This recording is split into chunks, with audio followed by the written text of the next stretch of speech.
우리 그리스도 신앙 고백 드리고 예배 드리도록 하겠습니다. 주는 그리스도시요 살아계신 하나님의 아들이십니다.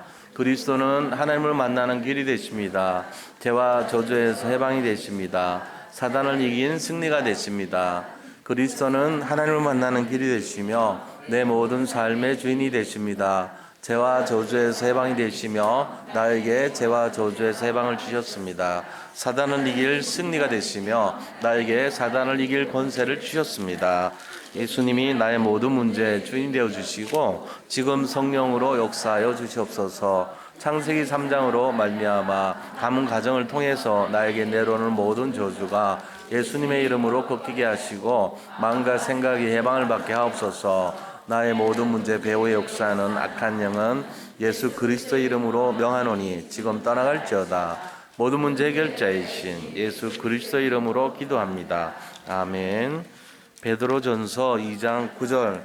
그러나 너희는 택하신 족속이요 왕같은 제사장들이요 거룩한 나라요 그의 소유가 된 백성이니 이는 너희를 어두운 데서 불러내어 그의 귀한 빛에 들어가게 하시니에 아름다운 덕을 선포하게 하려 하심이라. 이사야서 41장 10절.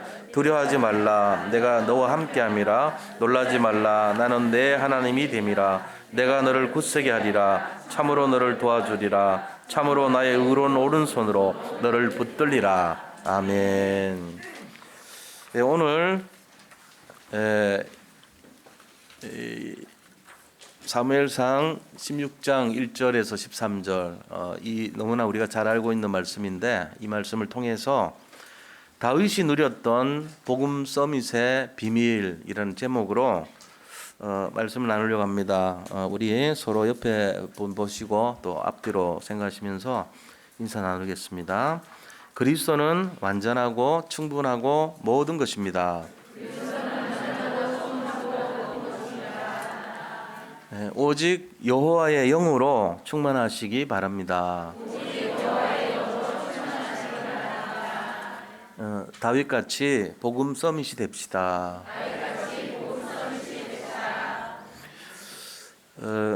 오늘 우리가요 이제 함께 나눌 것은 이름은 다윗 잘 알고 있잖아요. 또 내용도 어떤 면에서는 대충 알고 있어요.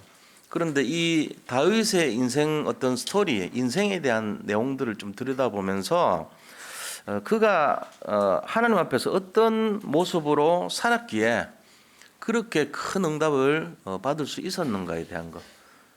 실제적으로 우리가 알고 있는 다윗, 골리앗한테 이기고 또 솔로몬 성전 세우고 이런 수준의 다윗이 아니라 도대체 무엇이 그렇게 큰 응답을 줄 수 있는 내용이었냐 하는 걸 좀 알아야 되거든요.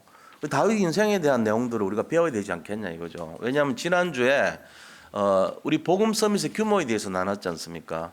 3천 제자 운동을 위해서 복음 서밋의 규모를 갖추려면 영적인 서밋도 돼야 되고 영적인 지도자도 돼야 되고 영적인 전도자도 돼야 된다는데 이런 것을 한 인물들이 바로 7명의 렘넌트들이란 말이에요. 그러면 그들의 삶을 살펴볼 필요가 있다는 거예요. 우리가 그래서 이분들이 이렇게 됐구나. 그럼 우리도 이걸 본받아야 되겠다. 나는 이게 약하구나. 나는 다윗처럼 이게 되고 있구나. 나는 이게 안 되고 있구나. 그걸 알면 우리가 복음 서밋이 되는데 참고가 되잖아요. 성경은 나의 거울이라 그랬거든. 우리가 살아가는데 지침이라 그랬잖아요. 그러니까 이 성경 자체 내용이 내 인생에 닮아가야 될, 벤치마킹 해야 될 하나의 모델이고 나의 롤 모델이란 말이야. 내가 이제 살펴봐야 될 이유가 거기에 있는 거거든요. 그냥 나 다윗 알아. 다윗 그 왕이 됐어. 이런 지식적인 수준의 신앙이 되면 안 돼요. 아무런 역사가 안 일어나죠. 다윗하고 나하고는 전혀 관계없는 인생이 돼요. 근데 성경에서 하나님이 다윗을 조명을 한대요. 조명이란 것은 우리 여기 지금 이렇게 조명하는 거 있잖아요. 그걸 가지고 빛을 가지고 집중시켜 주는 걸 조명이라 그래요. 다윗의 인생을 하나님이 조명을 했어요. 다윗이 그냥 살았다, 잘 살고 승리하고 왕이 됐다가 잘 먹고 잘 살아서 갔다 이러면 끝나는 다윗을 왜 많은 부분을 할애를 해가지고 성경에서 굉장히 많은 부분을 다윗을 향해서 기록을 했겠냐 이거예요. 우리가 그 의미를 찾아야 되거든요. 지식을 알라고 쓴 건 아니에요. 하나님이 이 다윗을 통해서 우리에게 주려고 하는 분명한 교훈이 있어요. 그러니까 그게 비밀스러운 내용이죠. 숨겨놨습니다. 모든 사람들이 알면 좋겠는데 대부분 사람들 무관심해요. 그냥 세상에 있는 거 보이는 거 쫓아가면서 이렇게 성공하려고 그러고 하는 그 불신자들의 상태로는 다윗 뭐 그건 뭐 나하고 관심 없어. 그냥 이렇게 어떻게 해가지고 뭐 왕이 됐다더라 뭐 이런 수준이죠. 골리앗이라는 큰 거인을 이겨서 굉장히 왕이 되는데 훌륭한 사람이었더라 뭐 이런 수준 아닙니까? 그런 정도 가지고는 뭐가 안 되냐면은 흑암이 안 꺾여요. 세상 말로 귀신이 안 꺾이는 거예요. 우리한테 문제가 있어서는 대부분이 영적 문제가 많은데 그 영적 문제 원인이 뭐냐? 흑암의 역사가 상당히 많거든요. 근데 걔가 내가 그렇게 알아가지고는 움직이질 않아요. 그러니까 이제 우리가 진짜 알아야 된단 말이에요. 그럼 그걸 뭘 알아야 되겠냐 이런 거죠. 다윗이 영적으로 그렇게 큰 응답을 받았던 것을 자세히 보니까 우리하고 좀 다른 게 있더라는 거예요. 보통 사람들은 뭐에 관심이 있냐면요. 자기의에 관심이 있어요. 그 자기의 어떤 믿음 중심으로 살아요. 믿음의 태도가 두 가지가 있거든요. 하나는 오직 복음 중심, 그리스도 중심의 믿음 사람이 있고 두 번째는 자기 중심의 믿음의 사람이 있단 말이에요. 자기 중심의 믿음의 사람인 게 우리가 실감이 안 나죠. 1000명 중에 999명은 자기 중심으로 믿습니다. 한 명만이 오직 하나님 중심으로 믿는다. 이래 보시면 돼요. 그럼 뭐 여기에 안 그럴 사람이 거의 없다 보시면 되죠. 거의 대부분이 자기 중심으로 믿어요. 나는 아닌데, 나는 오직 그리스도인데. 죄송합니다. 그런 분 되시기를 바랍니다. 우리가 거기 도전하고 살아야 돼요. 자기 중심이란 말은 뭐냐면요. 자기가 의로운 것에 도취돼서 사는 거예요. 자기의. 자기가 선하고 자기가 의롭다고 생각해요. 그래서 결국은 뭐 하냐면요. 자기 자신의 소견에 옳은 대로 살아버려요. 선택을 하는데 진짜 그리스도가 원하시는 선택을 하는 게 아니고 대부분이 자기가 원하는 선택을 하고 산단 말이에요. 그러니까 이제 이런 거죠. 이제 한 예를 든다면 사람 앞에서 서는 사람이 있고요. 그리스도 앞에 서는 사람이 있어요. 그리스도 앞에 서는 모습으로 사는 사람은요. 세상 것 뭐 줘도 그만 안 줘도 그만 별 관심 없습니다. 세상의 명예 뭐 그 없어도 상관없어요. 물질 크게 없어도 큰 문제 없어. 뭐 굶어 죽는다 할지라도 내가 복음 소였기 때문에 개의치 않을 수도 있어요. 좀 불편하겠지만. 그리고 어떤 의미에서는 세상 사람들의 인기, 어떤 자리, 내가 뭔가 성취해야 될 이해관계, 내가 성취하고 얻고자 하는 어떤 그런 세상의 성공 뭐 이런 거 있잖아요. 별 크게 관심이 없어요. 나하고 그거 없어도 상관없다 생각해요. 그런데 하나님 앞에 서는 사람은요. 그런 태도인데 사람 앞에 서는 사람은요. 일단 굉장히 신경 쓰고 예민합니다. 자기 명예 딱 망가지면요. 굉장히 불쾌하게 생각합니다. 그리고 자기 이름이 더럽혀진다. 못 참습니다. 그리고 자기가 이해관계에서 손해봤다. 그러면 밤잠을 못 잡니다. 그리고 자기 자신이 뭔가를 능히 사람들한테 인기를 얻으면 얻을 수 있는 것에 굉장히 예민합니다. 그런 게 뭐겠어요? 뭐 이런 명예, 뭐 자리, 성공 이런 거 남들한테 보이는 거 이런 거 있잖아요. 그런 거 중심으로 자꾸만 하는 거예요. 그러니까 좀 참된 진리를 찾는 게 아니고 거짓된 진리를 따라가요. 우리가 이제 간단하게 말하면 그런 모습이란 말이에요. 신앙의 모습이 두 색깔이에요. 자, 그런데 대부분의 사람들이 자기한테 관련된 자기가 의롭고 자기가 올바르게 살아야 되고 자기가 뭔가 착한 일을 하고 싶고 자기가 선행 일을 하고 싶고 자기가 어떤 그런 중심으로만 간다면 하나님하고 틀릴 수도 있어요. 근데 다윗이 안 그랬어요. 다윗은 어릴 때부터 하나님 앞에서 서는 자세를 갖고 있었어요. 근데 왜 그랬을까요? 가만 보니까 도와줬어요. 영적인 배경, 가정이 도와줬고 또 영적 지도자가 도와줬던 거예요. 그러니까 이제 어릴 때 각인된 것이 뭐냐 이게 굉장히 중요한데 그게 이제 영향을 누구한테 받냐면요. 이 자기하고 가까운 부모나 또 어떤 그런 자기한테 영적인 영향을 끼치는 영적인 지도자나 이런 분들한테 영향을 받습니다. 애들은 이제 보여주는 대로 따라가거든요. 만약에 해적선에서 자라고 태어난 애가 있어요. 해적선에서 살면서 거기서 이제 자기 엄마 아빠가 해적이라 그 태어났어요. 그 얘는 크면서 뭘 할까요? 전부 해적하는 거하고 관계 있는 거 배우죠. 아무렇지도 않게 사람 죽이는 거를 영웅처럼 생각할 수도 있어요. 그리고 도적질하는 것이 많을수록 높은 자리에 올라간다는 착각을 하고 살죠. 그 뭘 보는 거에 따라서 그 결정되는 거예요. 나중에 어떤 그 가치관 자체가 틀려요, 우리하고.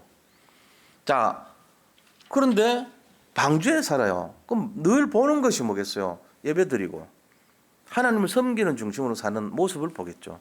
그러니까 클수록 뭐예요? 더 경외감을 갖고 경건해지겠죠. 하나님 앞에 서는 거예요. 그래서 우리가 예를 들어 우리 자녀들이 우리를 딱 생각할 때, 예를 들어 저는요, 우리 아버지 불교 신자지만 그 태도를 볼 때 지금도 마찬가지예요. 그 불교식 영적 서밋이라는 것을 한 번도 의심해 본 적이 없어요. 늘 그래 아버지가.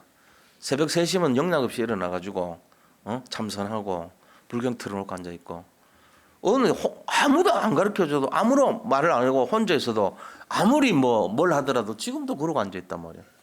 예를 들면 이게 이제 만약에 복음이 들어갔다면 굉장하죠. 24시예요 완전히. 영적 서밋이라. 근데 이제 불교식 영적 서밋이니까 문제지. 우리 교육자분들도 가만 보세요. 나 공병주 전사님 볼 때마다 야 영적 서밋이다 이런 마음 가질 때 많거든요. 왜 그러냐? 자녀들이 된 거 보면 알아요. 뭘 받겠어요? 자녀들 전부 다 그걸 본 거예요. 손자들 보니까 그래요. 뭔가 서밋의 모습이 나타나거든. 벌써 애들이 요즘 앉아있잖아요. 이렇게 증거로. 숨길 수 없는 거 이게. 아버지가 좀 엄하긴 한데 그렇다고 애들이 야 아빠 알겠어 이러진 않거든. 지가 인정했기 때문에 앉아있는 거예요. 그래도 지속해서. 그렇잖아요. 그리고 피택 장로님도 보면은 기도할 때 남들하고 좀 다르거든. 뭔가 있다면 느낌이. 정말. 그러니까 이런 게 우리가 아빠의 교훈, 가정의 교훈, 영적 지도자의 교훈, 이런 게 이제 합쳐서 나타나는 거예요. 다윗이 그런 사람이었어요. 그리고 두 번째는요, 그래 해도 지속이 안 되는 건 자기 책임이거든. 근데 다윗은 늘 하나님 앞에 서는 서밋의 상태를 누렸다는 거예요. 이게 중요합니다. 우리가 여기서 아무리 복음 얘기하고 얘기해도요, 솔직한 얘기로 자기가 그거 도입 안 하면 아무 소용 없습니다. 근데 자기 걸로 받아들이면 달라지는 거 인생이. 그래서 오늘 이 비밀이 뭔가를 좀 세밀하게 살펴볼 필요가 있다는 거예요. 왜 그러죠?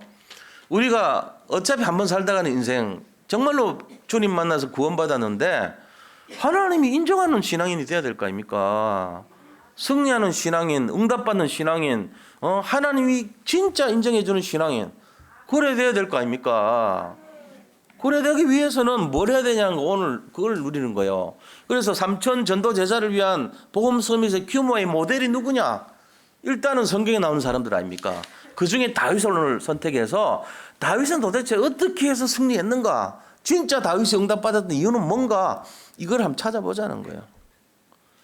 그래서 이런 내용으로 정말로 하나님 앞에 최고로 쓰임받는 최고 작품 인생 되시길 바랍니다. 자, 그러면은 본론에 들어가자고요. 본론 들어가서 첫 번째입니다. 다윗을 도왔던 이새와 사무엘이란 말이에요. 이새가 다윗의 아버지잖아요. 그죠? 보아스의 손자예요. 쭉 내려오면 보아스 손자 아닙니까? 그리고 그 위로 가면 아브라함의 족보에 들어가잖아요. 그러니까 이 왕족이에요. 이새는. 왕족이고 벌써 다른 거예요. 흐름이. 그 모든 것이 이 영적으로 이 왕족의 대열에 서 있던 사람이에요. 그리고 이 대열에서 누가 왔어요? 그리스도가 온 거예요. 다윗의 왕족 왕가에서 그리스도가 오셨잖아요. 요셉이라는 목수가 이 다윗 왕가에서 내려온 족보라고요. 비록 목수였지만 원래 족보를 보면 왕족이었단 말이에요. 그러니까 대단한 민족이에요. 그런데 다윗이 이렇게 훌륭한 응답을 받았던 이유는 가정에서 나왔습니다. 가정에서 3가지 응답 받았어요.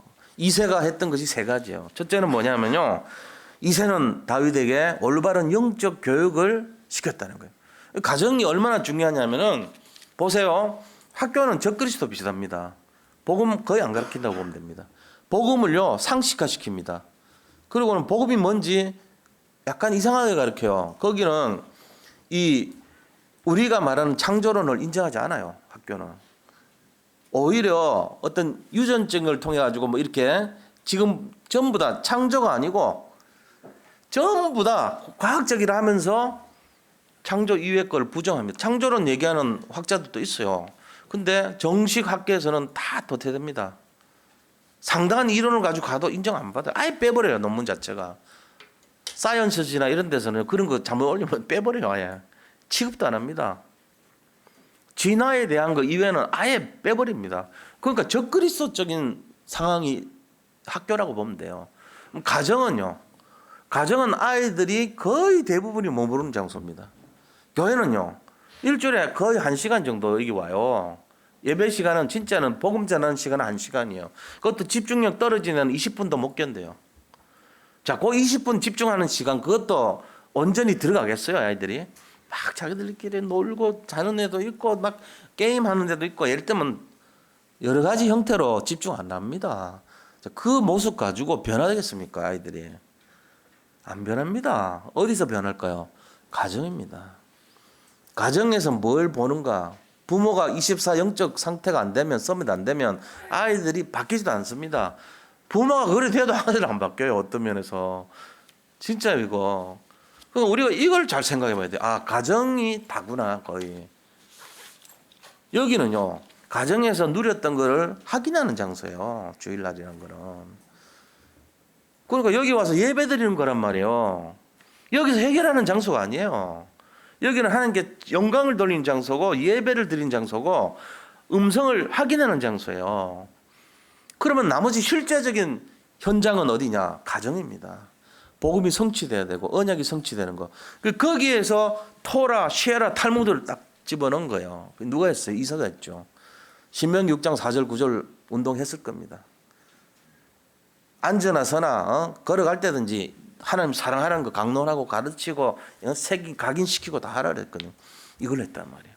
두 번째는 뭐랬냐? 전문성 훈련을 시켰어요.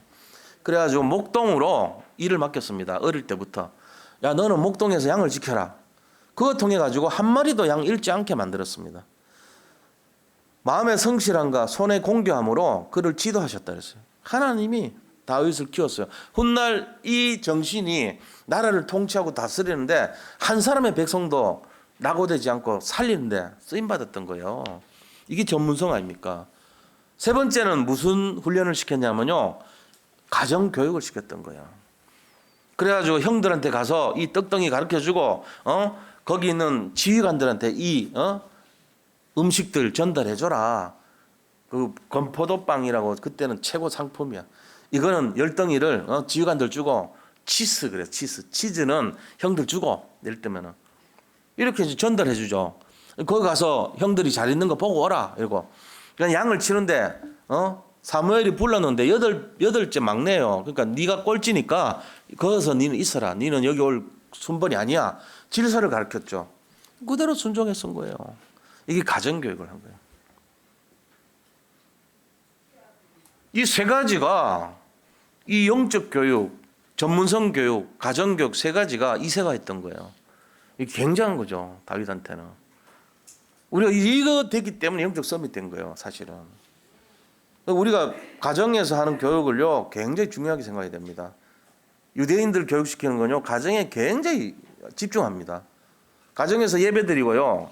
가정에서 정말로 하나님 말씀을 강론하고요. 대화 자체가 가정에서 늘 24시가 될 수 있도록 우리 아버지, 우리 어머니를 생각할 때 우리 아버지, 어머니는 숨어서 이상한 짓 안 하고 늘 하나님 바라보더라. 이게 딱 각인되게만 만들면 돼요.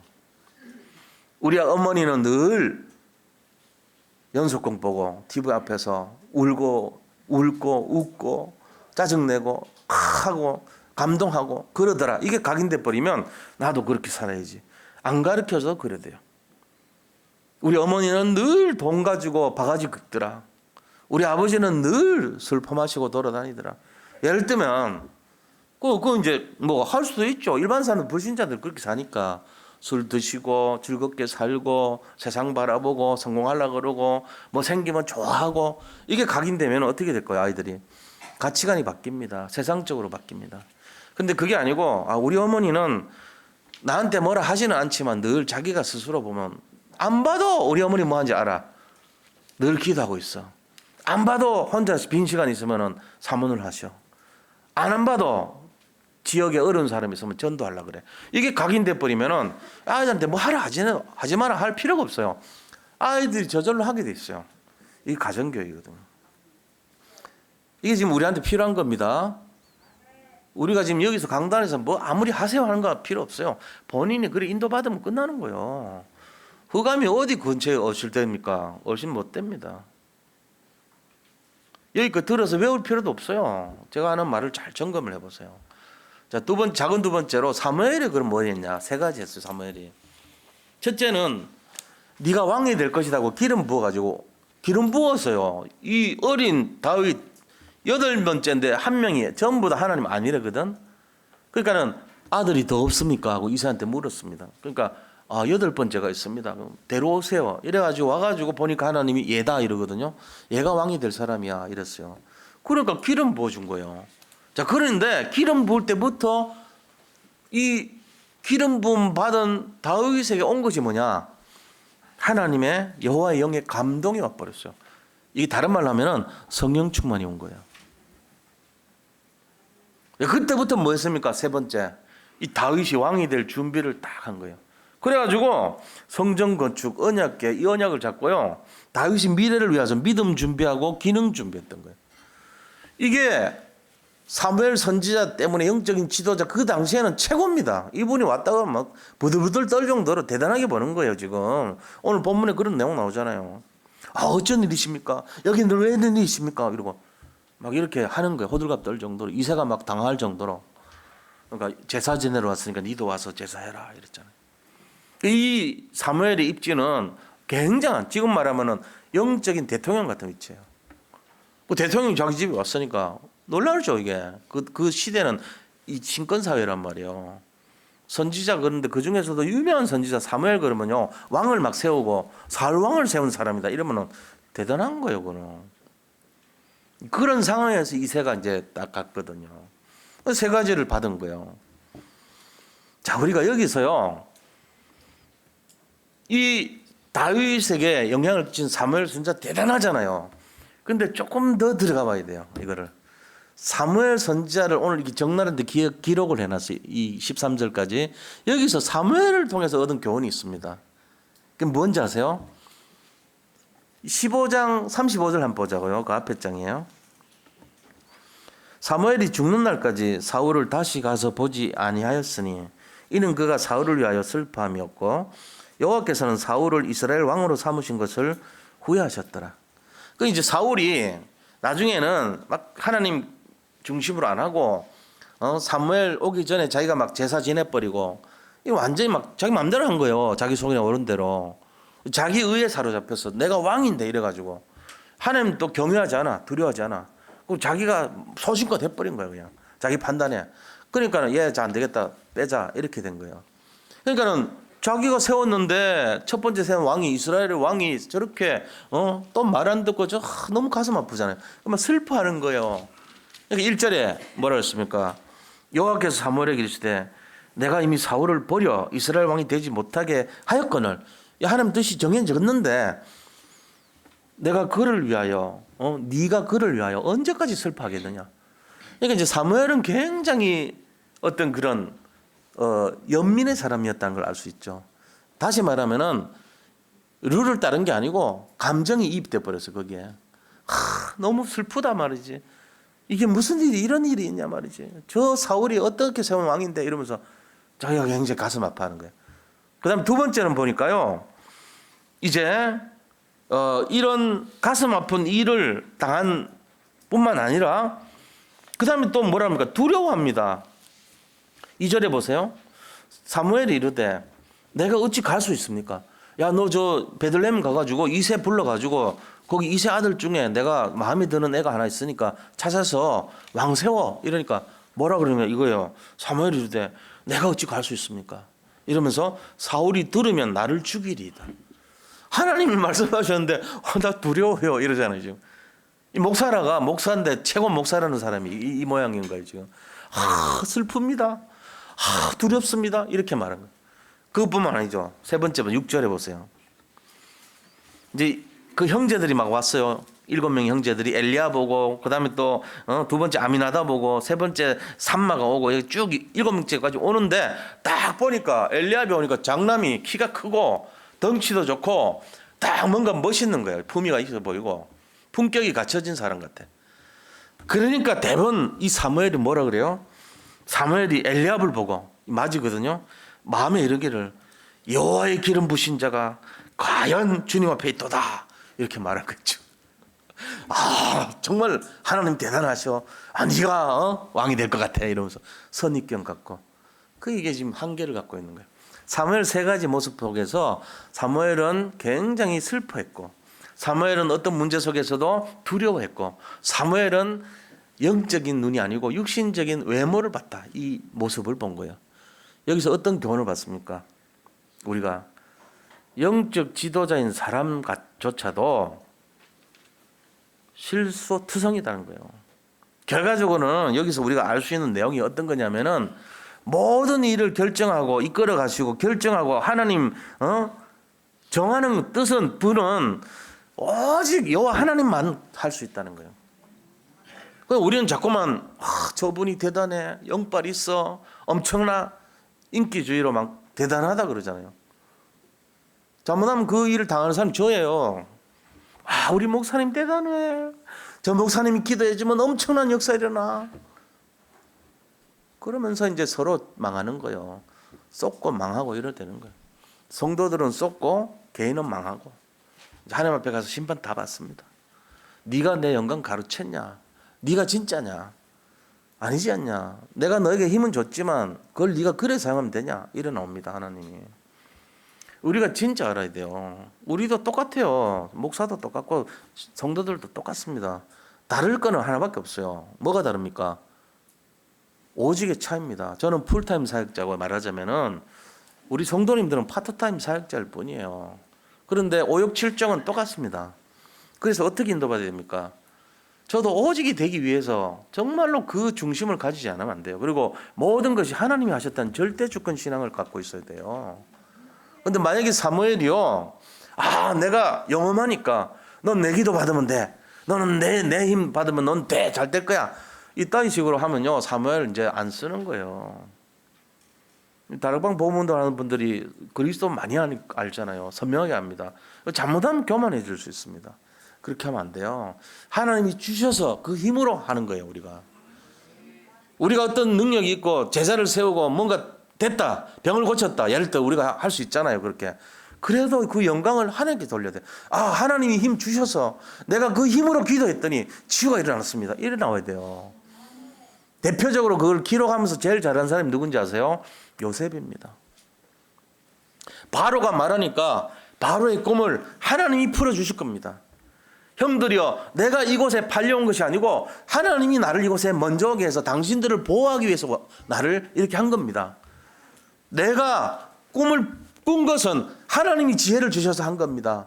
전부 다 하나님께 영광 돌려요.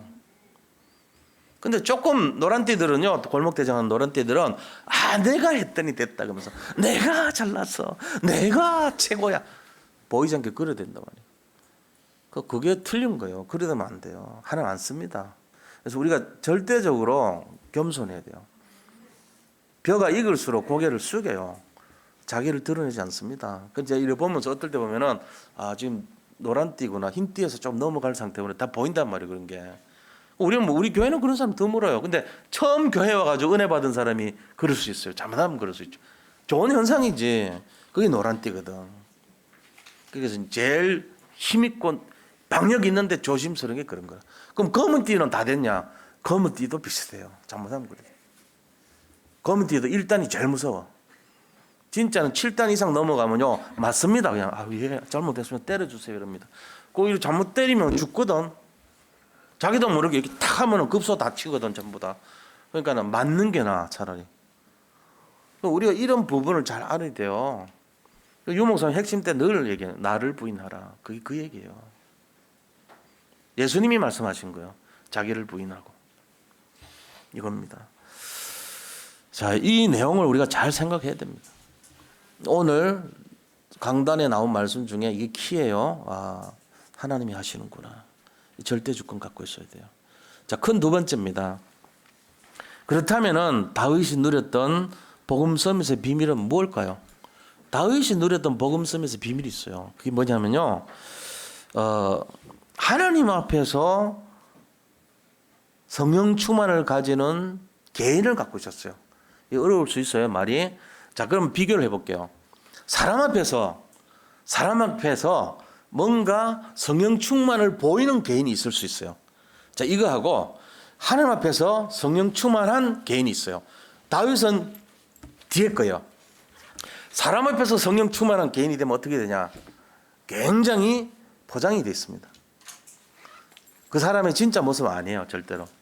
근데 사람 앞에서 성령 충만의 모습을 띠는 개인이 돼야 되니까 뭔가 포장이 돼서 그들의 목표는 뭐죠? 인정받고 싶은 거예요. 뭘 인정받고 싶어요? 아, 나 믿음 좋다 이거죠. 그리고 나는 예수님 잘 믿고 있고 나는 항상 이렇게 살았고 뭐 이런 거예요. 그리고 얻는 내용은요, 아, 이렇게 존경을 받고 싶어 하죠. 그리고 어떤 좋은 자리나 위치를 얻고 싶어요. 동기가. 그 다음에 사람들로부터 어떤 유익을 얻고 싶어 하죠. 목사들이 그렇다면 목사들은 인정받고 싶어 하고 성도들로부터 섬김을 받고 싶어 하는 동기가 있을 거 아닙니까? 그런데 다윗이 그게 아니에요. 다윗은 하나님 앞에서 성령 충만한 개인을 갖고 있었어요. 이거 잘 생각해 봐야 됩니다. 그렇기 때문에 세상 것 필요 없어요.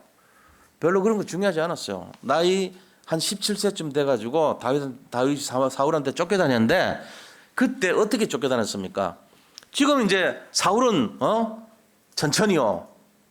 다윗은 만만이다. 이 소문 듣고 나서 사울이 팍 열나가지고 이제 창을 죽이려고 했거든. 그때 도망가면서 노업 땅에 가가지고 거기 배가 고픈 거예요. 그 노업 땅에 그 장소가 뭐 하는 장소냐? 거기가 아히멜렉이라는 사람이 제사장으로 있던 곳이에요. 다윗이 골리앗 죽을 때 그 칼이 거기 보관돼 있었어. 그래가지고 혹시 먹을 거 없습니까? 그러니까 어떻게 혼자 왔습니까? 아, 일행은 나중에 옵니다. 그러니까 진설병이란 거, 그 상에다가 12지파를 나타낸 12떡덩이가 있는 거예요. 그거를 이제 교체할 때 안식일날 갔거든. 안식일을 갔더니 그걸 이제 떡을 구워가지고 빵이죠. 빵을 구워서 오븐에서 내놓고는 교체하는 빵을 준 거예요. 그걸 먹었어요, 다윗이. 그리고 그 칼을 가지고요. 그러면서 갔는데 나중에 이거를 알고 도액이라는 사람이 사울한테 일러버렸거든. 도액이. 아히멜렉이 빵 줬습니다, 다윗. 저 도망간 다윗한테 먹을 거 안 주고 해야 되는데 왕의 명을 교육하고 저 죽여라고 이러. 그러니까는 야, 네가 가서 아히멜렉하고 다 죽여버려. 아무도 안 죽이려고 그래. 목사님들 죽이는 거 싫어가지고. 그러니까 도액 보고 시켜요. 고발한 그 애들 보고. 가가지고 85명 목사 다 죽여버립니다. 그러니까 그 가족들이 있을 거 아니에요. 가족들이 전부 다윗의 가족하고 이들의 가족이 합쳐가지고 400명을 끌고 오는 거예요. 같이 움직이자고. 그래서 이제 모압 땅에다가 거기 같이 거류하죠. 나중에 이들이 600명이 됩니다. 주로 어떤 사람입니까? 사회에서 경제되고 소외되고 정부 인정 못 받고 막 손가락질 받고 이런 사람들. 그런 사람들이 한이 있는 사람들이에요. 이 사람들이 다윗을 따르겠다고 뭉친 거예요. 다윗이 그걸 원하지 않았어요. 자기의 명예나 뭘 얻으려고 안 했어요. 인정받으려고 안 했어. 하나님이 붙여준 사람들. 다르잖아요. 우리는 막 그 600명, 400명 끌어모으려고 난리칠 수도 있거든요. 나에게 와라. 사울이 저럴 수가 있냐. 모이세요. 이러면서. 그런 거 안 했어요. 되어졌어요. 그 진짜로 하나님 앞에서 성령 충만 누린 사람은요. 별로 그렇게 안 합니다. 오히려 싫어할 수도 있습니다. 돈도 명예도 성공도 별 의미 없다고 봅니다. 하나님 앞에서 성령 충만을 구하는 사람인데 뭐 필요합니까 그런 게. 세상 사람들 앞에서 성령 충만 구하는 모습을 취하기를 원하는 사람은요. 달리 행동하죠. 그래서 하나님 앞에서 했던 이 다윗의 모습은 뭘로 나타났을까요? 첫 번째입니다. 음악을 했는데 그냥 음악 잘하는 수준이 아니에요.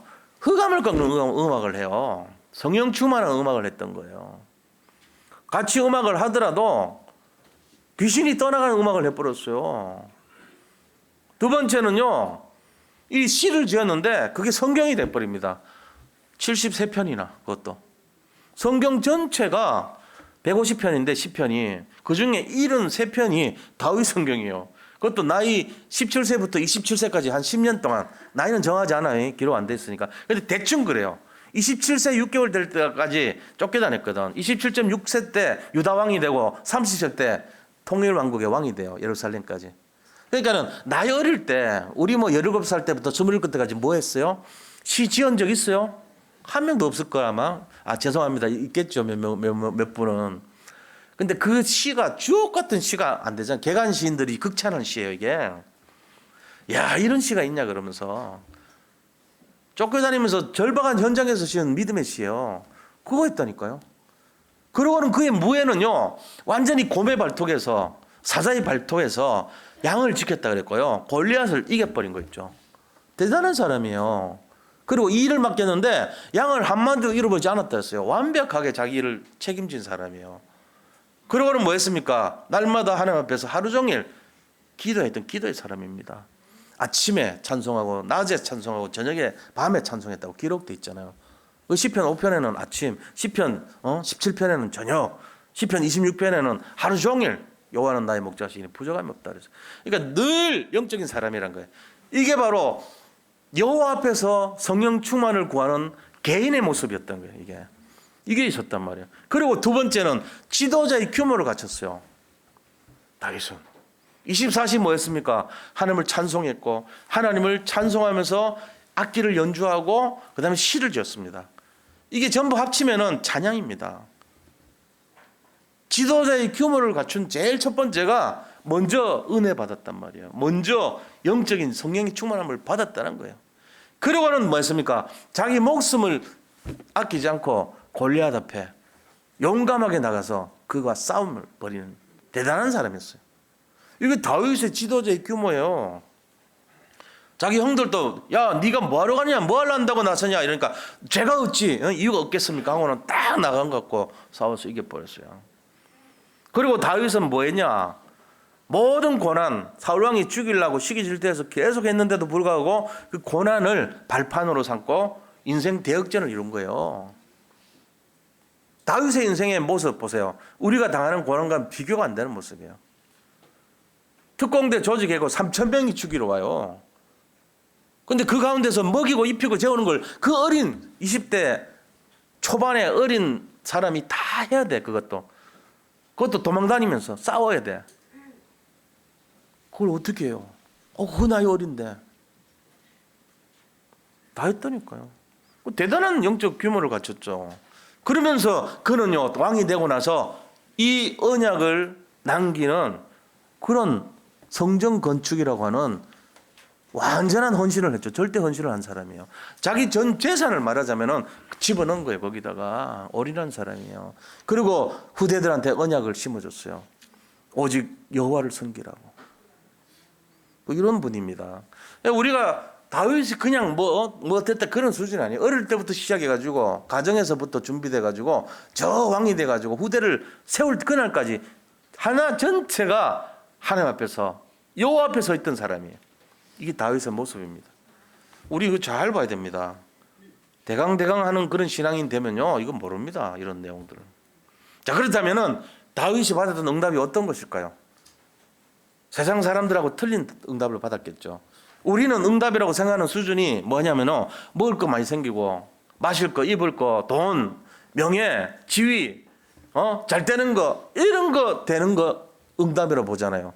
다윗은 그렇게 안 했어요. 제가 이걸 한번 묵상을 해봤다고. 도대체 뭔가 다르지 않냐 다윗이. 뭘 받았을까 다윗은. 제가 한 주간 보통 월요일 날 거의 제목 잡습니다. 왜? 주보를 끝내야 되기 때문에. 내일이면 이제 주보, 오늘 저녁이면은 주보 거의 한 80% 완성해놔요. 월요일 되면 딱 제목 잡습니다. 그때부터 묵상 들어갑니다. 그리고 제가 고민합니다. 일단 그냥 고민 아니고 평범한 고민이 되면 안 되죠. 영적인 고민을 해요. 하나님, 우리가 평범하게 모이려고 이 코로나 바이러스 있는데 여기 모일 이유가 있겠습니까?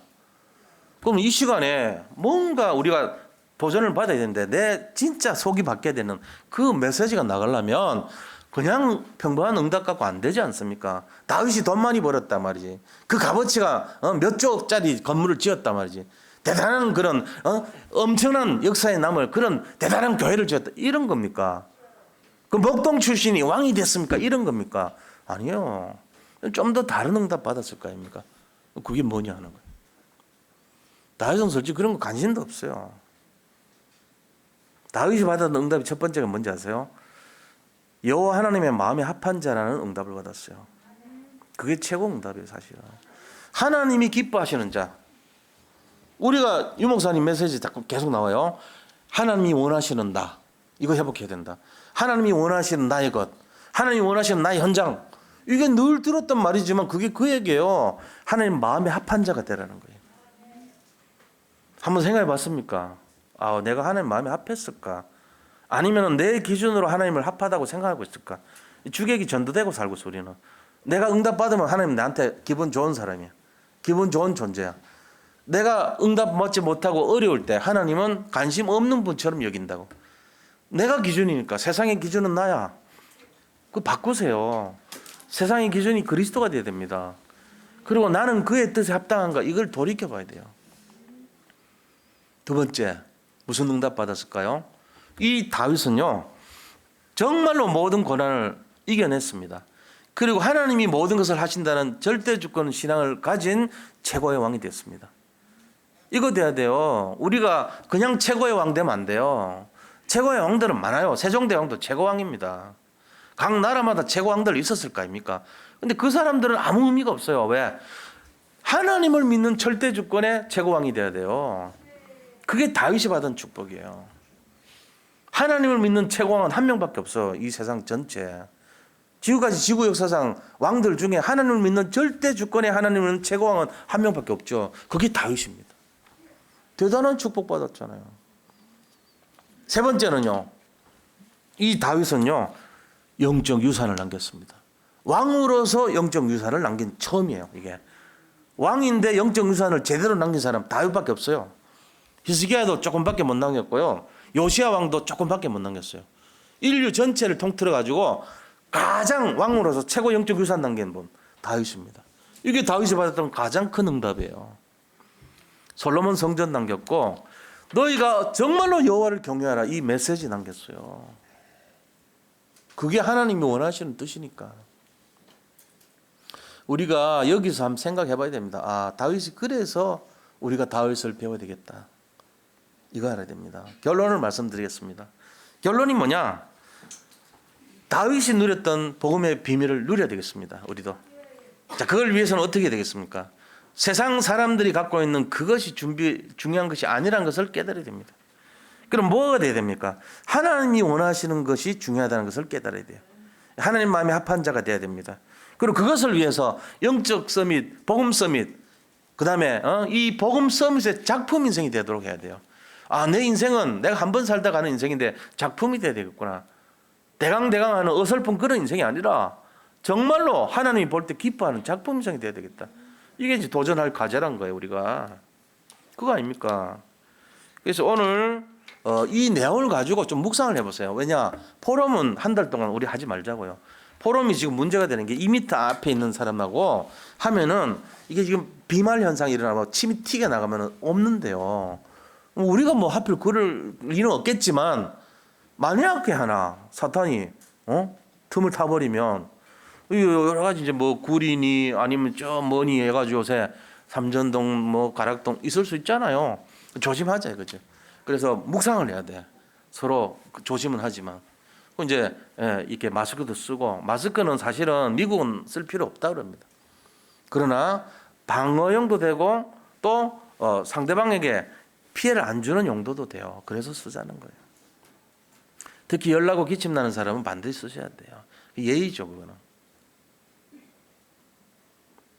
그런 겁니다. 이게 결론입니다. 승리하시기를 축복합니다. 네.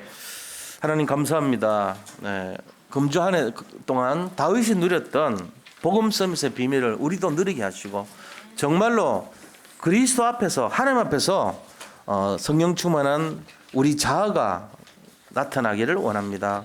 우리 일생 동안 코람더의 마음으로 사람 의식하는 것이 아니라 정말로 그리스도를 생각하고 주님을 의식하는 정말 절대 제자의 모습으로 승리하기를 원합니다. 인도하시고 역사하여 주옵소서. 예수 그리스도 이름으로 기도드립니다. 아멘.